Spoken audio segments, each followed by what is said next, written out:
नमस्कार, ग्रेड मंत्रा में आपका स्वागत है। तो मैं शिवांगी आज यहाँ पर आपके सामने आई हूँ एक नई वीडियो के साथ। पिछली वीडियो में हमने देखा था कि विकास क्या होता है, वृद्धि और विकास में अंतर क्या होता है, और हमने देखा था कि विकास को कौन कौन से ऐसे कारक हैं, ऐसे कारक जो उस पर ऐसा प्रभाव डालते हैं कि जिसकी वजह से विकास की जो प्रक्रिया है वो या तो धीमी हो जाती है या फिर तेज हो जाती है। आज हम देखेंगे विकास की अवस्थाएं, मतलब जो डेवलपमेंट है इसकी कौन कौन सी स्टेजेस हैं। चलिए देखते हैं। पहली जो आपकी अवस्था है वो है गर्भावस्था। ठीक है, फर्स्ट स्टेज है गर्भावस्था। ये होती है गर्भधारण से जन्म तक, मतलब निषेचन की प्रक्रिया से लेकर जन्म तक। ठीक है, दूसरी अवस्था है शैशवावस्था। अब देखिए, मैं अभी पिछली वीडियो में मैंने आपको बताया था कि हमें बाल विकास में कौन कौन सी अवस्थाओं का अध्ययन करना होता है। सिर्फ 3 अवस्थाओं का अध्ययन करना होता है, शैशवावस्था, बाल्यावस्था और किशोरावस्था। तो अध्ययन की दृष्टि से जब देखेंगे, अध्ययन की दृष्टि से हम देखेंगे तो पहली अवस्था कौन सी है हमारी, शैशवावस्था। अध्ययन की दृष्टि से अगर हम देखते हैं तो पहली विकास की अवस्था होती है शैशवावस्था। वैसे अगर हम पूछेंगे कि विकास की पहली अवस्था कौन सी है तो गर्भावस्था। अब देखिए, शैशवावस्था जो है वो है जन्म से 6 वर्ष तक। कब से लेके कब तक, जन्म से 6 वर्ष तक। और बाल्यावस्था अध्ययन की दृष्टि से अगर आपके क्वेश्चन आ गया अध्ययन की दृष्टि से दूसरी अवस्था कौन सी है तो वह है बाल्यावस्था। बाल्यावस्था जो है वो 6 वर्ष से लेकर 12 वर्ष तक होती है, 6 वर्ष से लेकर 12 वर्ष तक। किशोरावस्था, किशोरावस्था क्या होती है, किशोरावस्था 12 वर्ष से 18 वर्ष तक होती है। और प्रौढ़ावस्था, प्रौढ़ावस्था 18 वर्ष से ऊपर, 18 वर्ष से ऊपर जितनी भी आयु हो हमारी वो है प्रौढ़ावस्था। ठीक है, तो हमें ये जो 3 अवस्थाएं हैं, इन 3 अवस्थाओं का गहन अध्ययन करना है हमारे बाल विकास के सिलेबस में।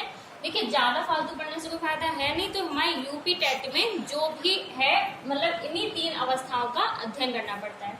ठीक है, अब हमारी पहली अवस्था कौन सी है, गर्भावस्था। देखिए, गर्भावस्था जो है, गर्भावस्था को भी 3 उप अवस्थाओं में बांटा गया है। जो हमारी गर्भावस्था है इसको 3 उप अवस्थाओं में बांटा गया है। पहली अवस्था है डिंबावस्था। डिंबावस्था में क्या होता है, डिंबावस्था जो है वो निषेचन से 2 सप्ताह तक चलती है। मतलब निषेचन से 2 सप्ताह कह लें या हम 14 दिन कह लें, तो निषेचन से लेके 2 सप्ताह तक चलती है। दूसरी जो उपनाम है उसका उपावस्था है वो है पिंडावस्था। और जो पिंडावस्था है, पिंडावस्था 2 सप्ताह से लेके 8 सप्ताह तक या फिर 14 दिन से 56 दिन तक चलती है। ठीक है, अब ये जो पिंडावस्था है, ये पिंडावस्था बहुत ही महत्वपूर्ण अवस्था है, क्योंकि इस अवस्था में जो बालक है, गर्भ में जो बालक होता है, तो बालक के अंगों का निर्माण जो है वो इसी अवस्था में होता है, पिंडावस्था में। ठीक है, बालक के बाल निकलना, नाखून निकलना, ठीक है, ये सारा जो है उसके अंगों का समस्त निर्माण, दांतों का निकलना, तो ये सारा निर्माण जो है उसके सारे अंगों का जो निर्माण है वो होता है पिंडावस्था में। ठीक है, तो इसलिए ये जो अवस्था है ये बहुत इंपॉर्टेंट, महत्वपूर्ण अवस्था है, क्योंकि इस अवस्था में ही जो बालक है उसके सभी अंगों का निर्माण होता है। अब तीसरी उपावस्था है भ्रूणावस्था। भ्रूणावस्था क्या होती है, भ्रूणावस्था जो है वो 8 सप्ताह से लेकर जन्म तक, मतलब 56 दिनों से लेकर जन्म तक, जब तक बालक का जन्म होता है तब तक जो हमारी अवस्था होती है वो है भ्रूणावस्था। और जो भ्रूणावस्था, देखिए अगर हम समय काल के हिसाब से देखें तो ये जो भ्रूणावस्था है ये सबसे लंबी अवस्था है। ठीक है, सबसे लंबी। और अगर हम ये देखें कि सबसे महत्वपूर्ण अवस्था कौन सी है, तो सबसे महत्वपूर्ण अवस्था है जो है वो है पिंडावस्था, क्योंकि पिंडावस्था में सभी अंगों का निर्माण होता है। ये जो भ्रूणावस्था है इसमें ये सबसे लंबी अवस्था है, ये भी बहुत इंपॉर्टेंट अवस्था है। इसमें बालक के नए अंगों का निर्माण नहीं होता है, इसमें जो बच्चे के अंगों का निर्माण जो पिंडावस्था में हो चुका है उन अंगों का विकास होता है। ठीक है, अब देखिए दूसरी आपकी आई शैशवावस्था। शैशवावस्था क्या होती है, अभी हमने देखा था कि शैशवावस्था जन्म से 6 वर्ष तक होती है। अब शैशवावस्था को भी 2 उप अवस्थाओं में विभाजित किया गया है। देखिए, पूर्व शैशवावस्था जो आपकी होती है 0 से 2 वर्ष, जो पूर्व शैशवावस्था है वो 0 से 2 वर्ष तक होती है। और उत्तर शैशवावस्था 2 से 6 वर्ष तक होती है। उत्तर शैशवावस्था जो होती है वो 2 से 6 वर्ष तक होती है। ठीक है, अब देखिए ये जो आपकी शैशवावस्था है ये भी आपकी दो मतलब किसी मनोवैज्ञानिक ने उसका जो समय काल है वो अलग बताया है, किसी मनोवैज्ञानिक ने समय काल अलग बताया। तो ये जो जन्म से 6 वर्ष तक है, हम यहाँ पे यूपी टेट को टारगेट करते हुए अपना सिलेबस कर रहे हैं। तो ये जो अगर आपके यूपी टेट में ये क्वेश्चन पूछा गया कि शैशवावस्था का समय काल क्या है, तो आप बताएंगे कि जन्म से 6 वर्ष के लिए, ठीक है। और यहीं पे अगर सीटेट में पूछा गया, ठीक है, सीटेट में पूछा गया है, तो सीटेट में है 0 से 2 वर्ष। सीटेट में जो शैशवावस्था का समय काल है वो है 0 से 2 वर्ष, ठीक है। तो इसीलिए हमें कंफ्यूज नहीं होना है। अगर हम यूपी टेट के एग्जाम में बैठ रहे हैं तो यूपी टेट के एग्जाम में शैशवावस्था का समय काल पूछा जाता है तो 0 से 6 वर्ष, और अगर सी टेट में या सुपर टेट में पूछा जाता है तो 0 से 2 वर्ष। इतना क्लियर है। अब आगे नेक्स्ट जो है वो है बाल्यावस्था। अब बाल्यावस्था जो है, बाल्यावस्था 6 वर्ष से लेके 12 वर्ष तक की जो अवस्था है वो बाल्यावस्था होती है। अब बाल्यावस्था को भी 2 भागों में विभाजित किया गया है। एक आपकी हो गई पूर्व बाल्यावस्था। पूर्व बाल्यावस्था जो होती है वो 6 से 9 वर्ष तक होती है। इस अवस्था को संचय काल कहा जाता है, ठीक है। पूर्व बाल्यावस्था जो है उसको संचय काल भी कहा जाता है। नेक्स्ट आपकी दूसरी उपावस्था है उत्तर बाल्यावस्था। तो उत्तर बाल्यावस्था जो है, उत्तर बाल्यावस्था में क्या होता है, उत्तर बाल्यावस्था जो है वो 9 से 12 वर्ष के लिए होती है। 9 वर्ष से 12 वर्ष तक की जो अवस्था है उसे उत्तर बाल्यावस्था कहते हैं, ठीक है। तो इसे हम परिपाक काल भी कहते हैं। इसका जो दूसरा नाम है वो परिपाक काल भी है, ठीक।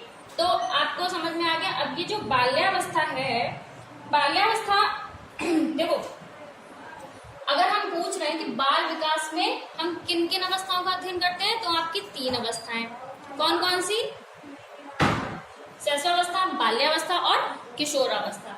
तो इन 3 अवस्थाओं का हमें अध्ययन करना है बाल विकास की दृष्टि से, ठीक। अब अगर आपसे वैसे पूछता है यूपी टेट में, देखिए क्लियर हो गया आपका कि यूपी टेट में अगर पूछता है शैशवावस्था का समय काल तो वो हो गया जन्म से 6 वर्ष, और अगर यूपी टेट में पूछता है बाल्यावस्था का समय काल तो हो गया 6 से 12 वर्ष, ठीक है। यहाँ तक जो क्लियर है। अब हम देखते हैं कि जो रॉस महोदय हैं, हमारे रॉस मनोवैज्ञानिक हैं, इन्होंने हमारे विकास की अवस्थाओं को किस प्रकार से वर्गीकृत किया है। तो देखते हैं किस प्रकार से वर्गीकृत किया है। देखिए पहली इन्होंने अवस्था बताई है गर्भावस्था, सेम है गर्भावस्था।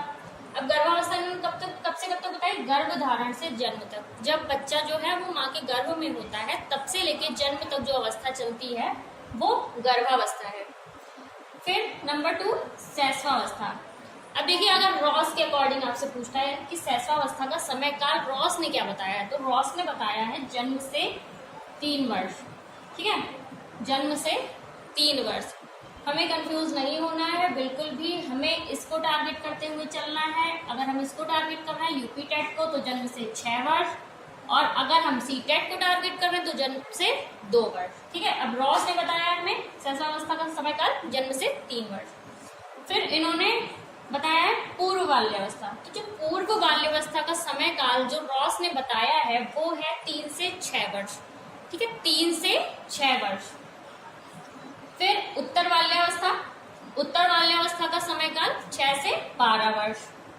नंबर 5 किशोरावस्था, किशोरावस्था का समय काल है 12 से 18 वर्ष।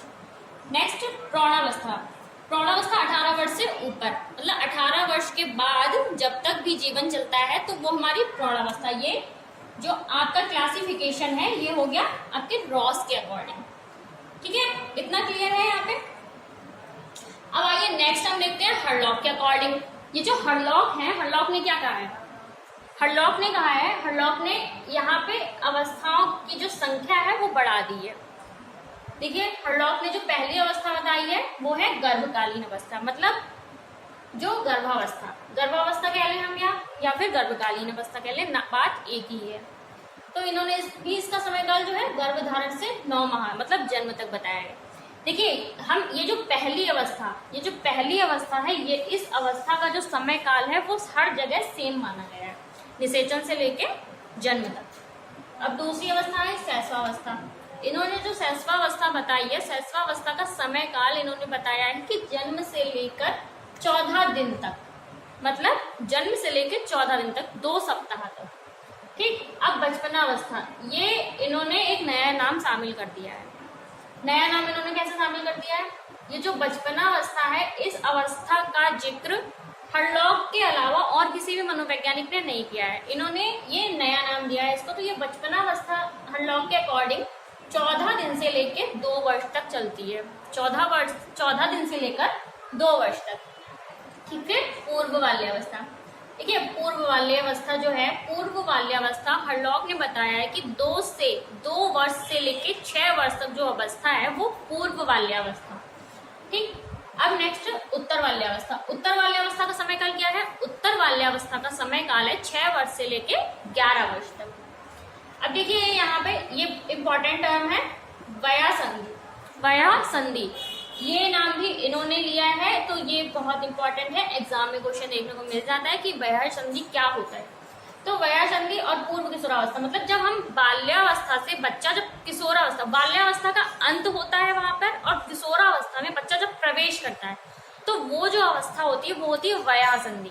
ठीक है। उसी को कहते हैं पूर्व किशोरावस्था। तो इसका समय काल हर्लॉक ने बताया है 11 से 17 वर्ष। ठीक है, 11 से 17 वर्ष। अब नेक्स्ट आपका है किशोरावस्था। देखिए मतलब ये जो अवस्थाएं हैं, पहली अवस्था का दूसरी अवस्था पे आरोपण होता है। ठीक है, मतलब आरोपण मतलब क्या है कि कोई चीज रखी है, उसके ऊपर हमने दूसरी चीज लाके रख दी। मतलब ये अवस्था हमारी चल रही थी, इसके ऊपर ये अवस्था आके हमने रख दी, मतलब इसमें से बच्चा निकल रहा है और इसमें प्रवेश कर रहा है, तो ये होता है आरोपण। अब हम आते हैं अपने पॉइंट पे, किशोरावस्था। किशोरावस्था का समय काल हर्लॉक ने बताया है 17 से 21 वर्ष। देखिए यहाँ पे बहुत डिफरेंस आ गया है। इन्होंने किशोरावस्था बताई है 17 से 21 वर्ष और इन्होंने किशोरावस्था बताई है 12 से 18 वर्ष। नेक्स्ट आई हर्लॉक के अकॉर्डिंग प्रौढ़ावस्था। ये जो प्रौढ़ावस्था है, प्रौढ़ावस्था जो किशोरावस्था के बाद आती है, तो इसका समय काल हर्लॉक ने बताया है 21 वर्ष से 40 वर्ष। ठीक। नेक्स्ट है आपकी मध्यावस्था। ये भी इन्होंने नई अवस्था इंक्लूड कर दी है। प्रौढ़ावस्था और वृद्धावस्था के बीच में ये जो अवस्था आई है, इन्होंने इसको नया नाम दिया है मध्यावस्था। तो मध्यावस्था का जो समय काल है वो है 40 से 60 वर्ष।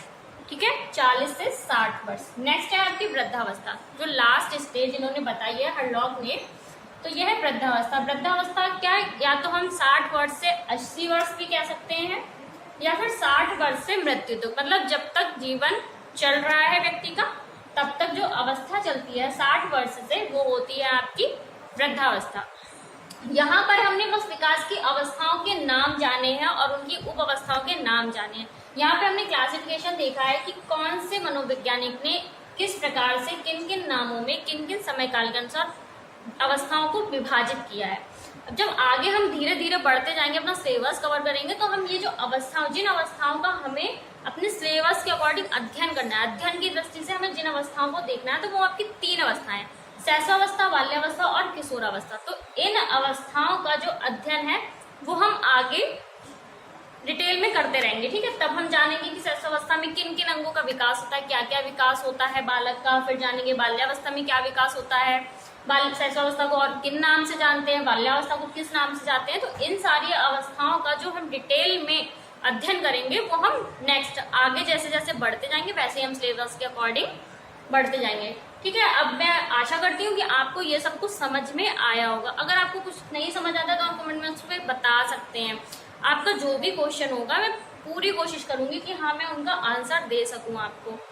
ठीक, चलिए मिलते हैं अब नई वीडियो के साथ। तब तक के लिए बने रहिए ग्रेट मंत्रा के साथ।